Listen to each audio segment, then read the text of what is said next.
On se retrouve dans cette vidéo. Je viens de recevoir une question, je te la mets juste ici. À savoir, Laurent, est-ce que c'est possible aujourd'hui, en 2020, après la crise, de se faire financer à hauteur de 150 000 € sans aucun apport?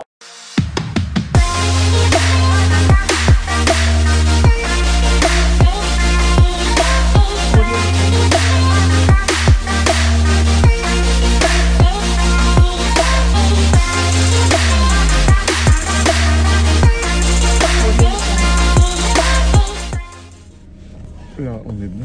Allez, on est bon. C'est reparti pour cette journée. On va d'abord aller faire un point sur l'immeuble des 9 appartements. Ensuite, on part sur l'immeuble des 3 appartements. Puis, on finira avec l'immeuble des 4 appartements. C'est une journée immeuble aujourd'hui. C'est une journée où on se dit qu'on va faire de l'immeuble. Donc, j'utilise la voiture de chantier.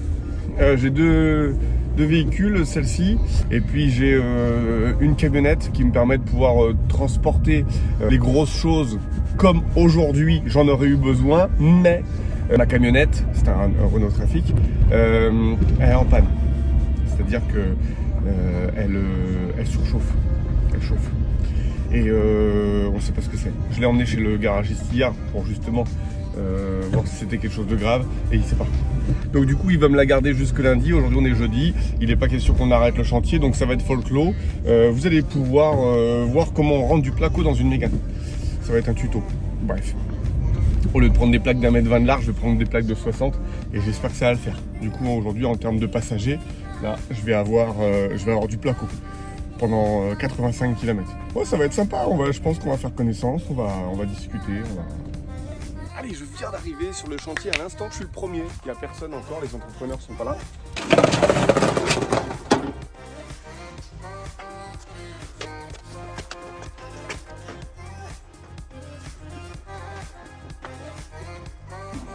Allez, on se retrouve actuellement donc, chez le distributeur de matériaux.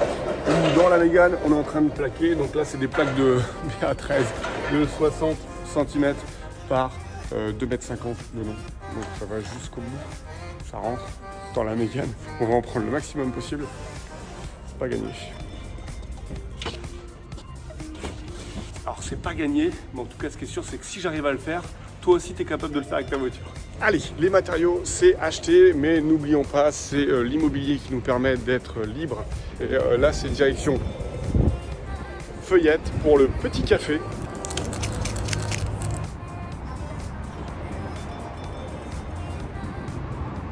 Il commence à pleuvoir. Et là, il y a le truc qui commence à se tordre. Alors, je sais pas si ça va tenir. Et là, je sais pas si tu vois, ça commence à se tordre. Bon, je crois qu'au niveau des conditions climatiques, c'est en train de s'arranger là. Allez. Hop. Je suis arrivé sur le chantier, décharger tout ça.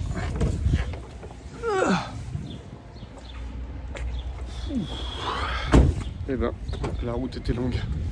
On est arrivé. Je pense que les entrepreneurs sont là. C'est ici. Premier appartement ici. Deuxième et troisième tout en haut. Je vais te montrer ça en détail. On n'est pas peur d'être seul. Chez moi, mais il faut que je frappe. Qui fait des étincelles. J'espère que ça va ouvrir. Étincelle qui t'a déçu. Sans elle, tu seras la plus belle. Moi, je roule sans gêne, j'égrène. Des graines de mon tour du cou. À mon tour de taille, je tourne. La tête à tous ceux qui s'en mêlent. Deuxième tentative. Belle comme état. Même si Peggy n'est plus là. On va casser la porte de chez moi. La folie ça. Tout comme Les entrepreneurs là. Regarde ça. Je suis chez moi, voilà, je me fais enfermer. Qu'est-ce que c'est que ça les entrepreneurs là? Oh, je frappe, la personne qui ouvre là. C'est quoi ça? C'est le propriétaire.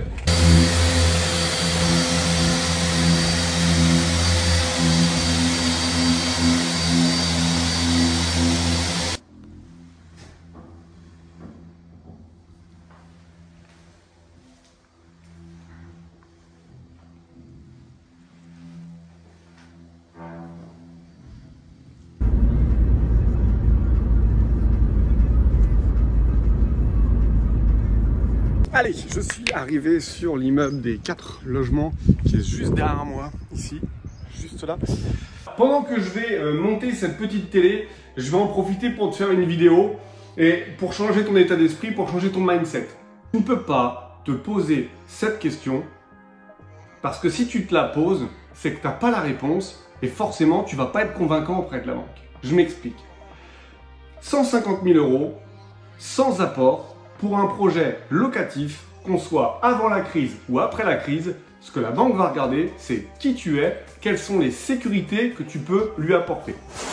Alors moi, je vais te dire, que ce soit avant ou après la crise, 150 000 €, si aujourd'hui tu es au chômage, si tu n'as pas de revenus, si tu n'as pas un petit peu d'épargne, si tu n'as pas un projet qui est rentable sur le papier, clairement, qu'on soit avant ou après la crise, ça ne change rien. C'est pas parce qu'il y a maintenant une crise que ton profil était complètement pourri avant, il devient aujourd'hui tout autant pourri. C'est exactement la même chose. Ce qui fait que ton projet peut fonctionner, c'est simplement que ton profil soit safe et que ton projet soit rentable. 150 000 €, si aujourd'hui tu as un CDI et que tu gagnes entre 1 300 et 2 000 € par mois, que tu n'as pas d'autre crédit à la consommation, sans apport, avec un projet rentable, la banque va te suivre. Quelle est la différence entre il y a 3 mois et aujourd'hui pour le même projet? J'entends le même projet. Il n'y en a aucune. La seule différence, c'est que pendant 1 mois, 2 mois, 3 mois, toute cette période qui a été très compliquée pour tout le monde, tu as été envahi par des messages de « ça va être plus compliqué, il y a une crise sanitaire qui va se donner sur une crise financière, qui va faire en sorte qu'on va être en récession. Cette récession va te toucher personnellement, tu vas perdre ton travail, tu vas… » Tous ces messages qui rentrent dans ton crâne te font aujourd'hui douter. Alors, je ne suis pas en train de dire qu'il n'y a pas de crise, qu'il n'y a pas d'urgence, que c'est pas grave, etc. C'est très grave ce qui se passe en ce moment. J'en suis très conscient, d'autant plus conscient qu'il va falloir s'y prendre autrement. Quand c'est grave, qu'est-ce qu'on fait? Demain, je fais une prise de sang et que je me rends compte que j'ai 1,20 au niveau du diabète, peut-être qu'il va falloir que je fasse attention à mon alimentation en sucre. Il va peut-être falloir que je corrige une donnée, quelque chose à l'intérieur de moi qui fait que je puisse travailler là-dessus. En gros, j'ai défini qu'il y avait quelque chose qui n'allait pas, alors je change les choses pour faire en sorte que cet inconvénient puisse se résorber. Dans ta situation, c'est exactement la même. Si aujourd'hui, tu voulais demander 150 000 € et que tu te rends compte que ton projet que tu as trouvé, il est hyper rentable.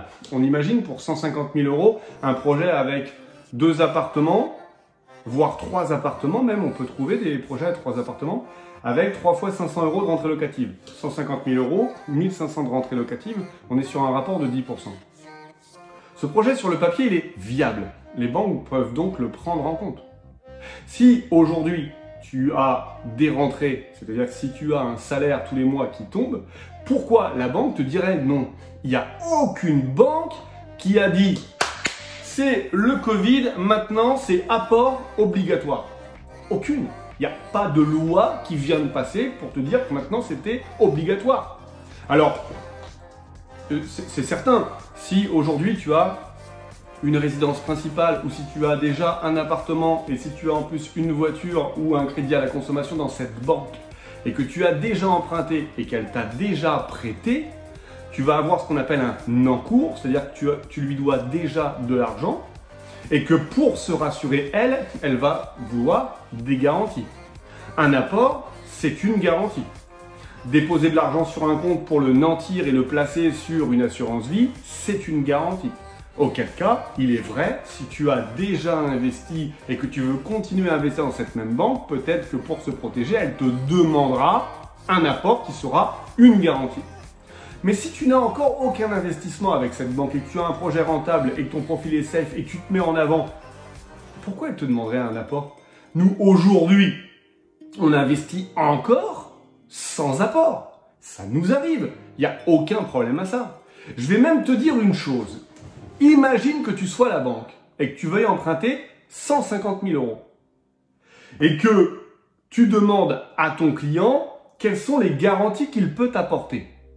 Est-ce que tu ne serais pas plus séduit par un CDI avec un compte à 5 000, 6 000, 7 000 ou 10 000 euros d'économie, plutôt qu'un apport de 5 000, 6 000, 7 000 ou 8 000 euros. Est-ce que tu crois vraiment, toi, en tant que banquier, 6 000, 7 000 ou 8 000 euros, ça va garantir l'autorisation de ton prêt, l'autorisation de la créance que tu autorises à 150 000 euros? Mais ça ne change pas la vie d'une banque, un apport de 5 000, 6 000 ou 7 000 euros pour 150 000 euros, ça ne change pas. Donc clairement, si aujourd'hui tu penses que apporter un apport à une banque va être le déclic pour faire ton projet, ce n'est pas viable. C'est que dans ta tête, dans ton mindset, tu es réglé sur ce problème. Au même titre que quand beaucoup de personnes me demandent si le séquestre est obligatoire. Tu sais, cette fameuse somme d'argent que tu dois verser chez le notaire au moment de la signature du compromis pour rassurer le propriétaire vendeur. Cette somme, tu la verses sur un compte, le compte du notaire, et elle est séquestrée. C'est-à-dire qu'elle est mise de côté, elle n'appartient pas au propriétaire vendeur, elle ne t'appartient plus, et le notaire en dispose si toutefois il y avait un litige. Ce séquestre n'est pas obligatoire, nulle part. Et même en tant qu'investisseur, il est fortement conseillé de ne pas donner de séquestre pour retenir un bien. Eh bien, si aujourd'hui tu es persuadé que tu ne peux pas faire autrement et que le propriétaire vendeur t'a dit c'est soit on vend avec le séquestre ou alors je ne vous le vends pas, c'est que tu as mal négocié la partie, c'est que tu ne t'es pas fait comprendre. D'ailleurs, si ça t'intéresse, mets-le-moi dans les commentaires. Je me suis filmé sur une négociation, le dernier, ce bien que tu vois derrière nous, je me suis filmé pour négocier ce séquestre. Tu verras qu'en l'espace de 3 arguments, ça a volé complètement. C'est-à-dire que l'agent immobilier en face de moi a dit « Je vous comprends très bien, monsieur Boutillier, effectivement, on ne va pas donner de séquestre. » Et le propriétaire vendeur a bien suivi ce qu'on lui avait expliqué, à savoir, nous sommes des investisseurs. Si le prêt bancaire ne passe pas, tout est rendu caduc. Donc pourquoi je vous donnerai un séquestre puisque la vente est sous condition de l'obtention de nos prêts bancaires. Si vous vous faites comprendre, alors vous êtes compris. Donc clairement, pour être simple, pour être clair avec vous, aujourd'hui, par rapport à il y a 3 mois, il n'y a pas de différence quant au fait de sortir les dossiers. Les profils pourris n'obtiendront pas de financement avant la crise et maintenant. Les bons profils avec des bons projets qui obtenaient un financement avant la crise obtiendront aujourd'hui encore leur financement. Soyez certain d'une chose dans votre tête, c'est que vous devez arriver à la banque avec un projet viable et avec une situation qui soit viable. Si une des deux parties n'est pas rassemblée, alors vous êtes sûr que vous serez banqueroute, personne ne va vous suivre et ce ne sera pas la peine de dire que c'est la faute de la crise. Ce sera uniquement de votre faute. Et travaillez sur ce qui ne va pas. Qu'est-ce qui fait que ça ne fonctionne pas? Vous n'arrivez pas à mettre de côté, vous n'arrivez pas à trouver un projet viable, vous pensez que vous n'êtes pas dans la bonne région, arrêtez-vous. Dans toutes les régions de France, il y a des affaires à faire. Ceux qui ne font pas d'affaires sont ceux qui pensent que l'herbe elle est plus verte ailleurs. Un peu comme quand j'étais jeune, du moins plus jeune parce que j'ai que 38 ans, et que j'avais des potes qui n'arrivaient pas à trouver une nana.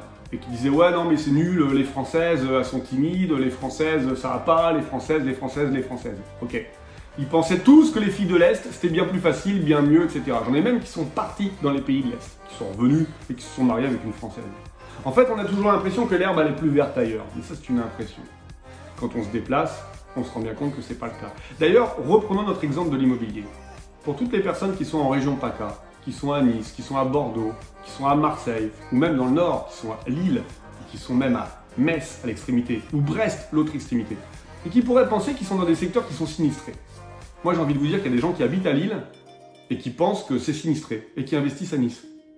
Et j'ai des personnes qui sont à Nice, dans les IMO-cacheurs, et qui se disent qu'à Lille, ça doit être beaucoup plus facile. En fait, quand on ne trouve pas, on a toujours tendance à se dire que c'est la faute du marché et pas la nôtre. Travaillez là-dessus. Sachez que de tout problème, il y a une solution et que c'est à vous de trouver cette solution. Je peux vous aider, mais c'est à vous de la trouver. J'espère que vous avez apprécié cette vidéo. On se quitte avec des images de travaux encore et toujours. Moi, j'ai ma télé à monter.